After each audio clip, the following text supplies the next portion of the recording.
여러분 반갑습니다. 오늘은 내 삶의 길을 찾는 여행 GPS 온라인 9번째 시간입니다. 우리가 지난 시간까지 여러 번에 걸쳐서 예수님의 십자가에 대해서 이야기를 나눴죠. 십자가 형벌이 당시 어떤 형벌이었는지, 그리고 왜 하필 예수님은 십자가형을 받으셔야 했는지, 또한 십자가에서 절정을 이뤘던 하나님의 사랑과 하나님의 공의에 대해서도 우리가 알아봤습니다.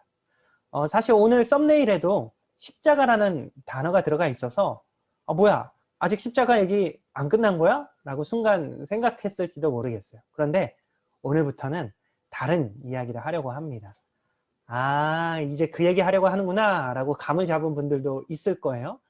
십자가 다음으로 당연히 이야기하게 될 그것, 다들 예상하고 있을 텐데, 우선 그 주제로 바로 넘어가기 전에 오늘 영상의 제목을 다시 한번 봅시다.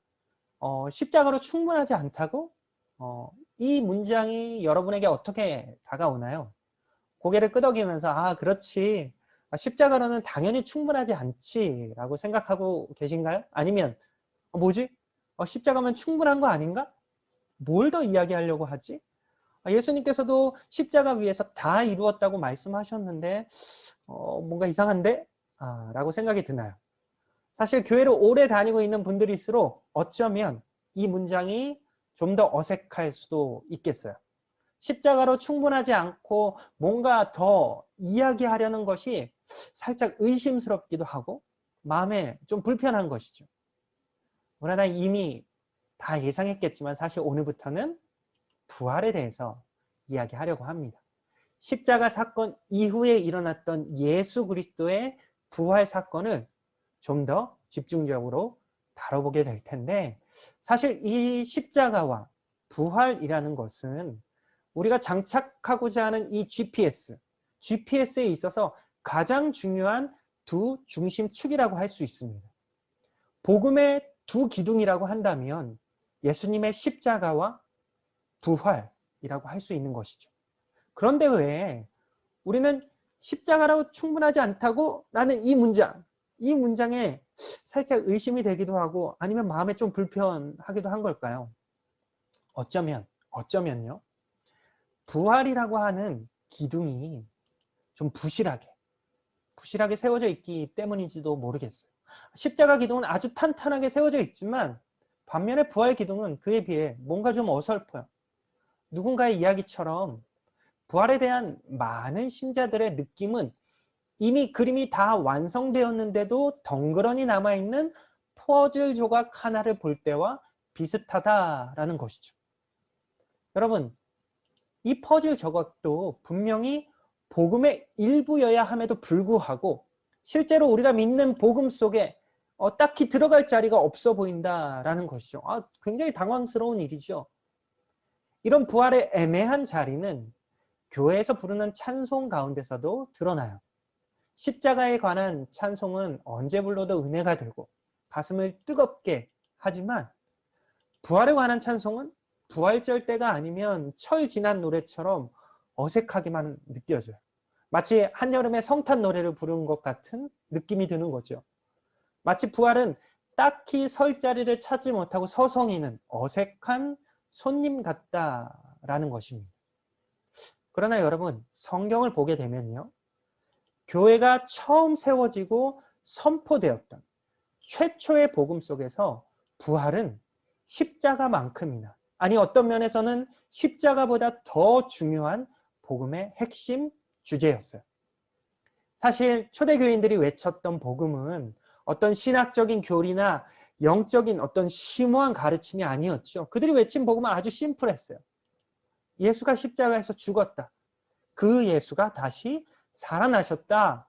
그분이 그리스도다. 우리가 그 증인이다. 이것이 초대교인들의 복음 선포였던 것이죠. 예수가 다시 살아나셨고 그분이 그토록 기다렸던 메시아, 그리스도라는 것이 기쁜 소식, 복음이었습니다. 그렇기 때문에 우리가 부활을 제쳐두고 우리 복음을 이야기하고 우리의 신앙을 이야기하는 것은 사실 의미 없는 헛발질에 불과한 거예요. 예수님의 부활은 복음을 복음으로, 교회를 교회로 만드는 가장 결정적인 요소인 것입니다. 그렇기 때문에 사도 바울은 고린도전서에서 이와 같이 강력하게 선포하고 있는 것이죠. 고린도전서 15장 14절의 말씀입니다. 우리 한번 함께 읽어볼까요? 시작. 그리스도께서 만일 다시 살지 못하셨으면 우리의 전파하는 것도 헛것이요 또 너희 믿음도 헛것이며. 그리스도께서 만일 다시 살지 못하셨으면, 다시 말하면 예수께서 부활하지 않으셨다면 우리가 전파하는 것도 헛것, 믿음도 헛것이라는 것이죠. 예수님이 부활하시지 않으셨다면 이렇게 힘들게 GPS 온라인 영상 만들 필요도 없는 거예요. 헛수고예요. 여러분도 이 영상 시간 내서 볼 필요가 없어요. 시간만 낭비하는 일이 되는 거죠. 그렇기 때문에 이 부활을 다 맞추고 덩그러니 하나 남은 퍼즐 조각처럼 둬서는 안 된다라는 거예요. 그냥 우리 주위를 서성이는 어색한 손님처럼 둬서는 절대로 안 되는 것입니다. 부활은 십자가와 더불어서 복음에 있어서 가장 단단한 기둥이 되어야 합니다. 부활이 없으면 아무것도 없는 거예요. 사도 바울의 말처럼 다 헛것이 될 뿐이에요.